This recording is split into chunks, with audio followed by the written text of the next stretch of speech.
ताप सिंह किस्से में जब ताप सिंह सोमवती ने विदा करा के आओ से तो रास्ते में उसके हाथ से तलवार छूट जाती है और छतरी के हाथ से तलवार छूटना को अच्छा सोन को नहीं होता। तो चिंचासी करने लग गया तो समझाती है पतिव्रता कि पति जी कोई बड़ी बात को नहीं, मारे तो छतरियों के जी सिर कट के पड़ जा तो भी कोई बड़ी बात को नहीं। तो एक तरह है जी, सुनियो।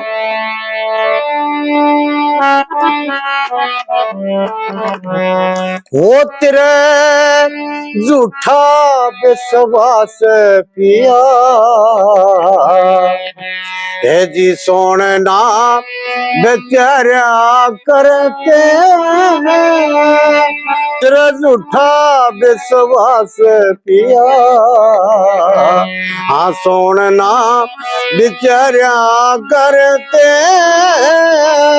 झूठा विश्वास पिया। ये पिया तेरा कमी ना माया धन में मत बहुत दिना खेली ती जन्म जी बहुत दिना खेली ती जन्म वो करे मन में तलाश पिया। सिद्ध योगी इशारा करते तेरा झूठा विश्वास पिया है जी सोना बेचारा करते तेरा झूठा विश्वास पिया।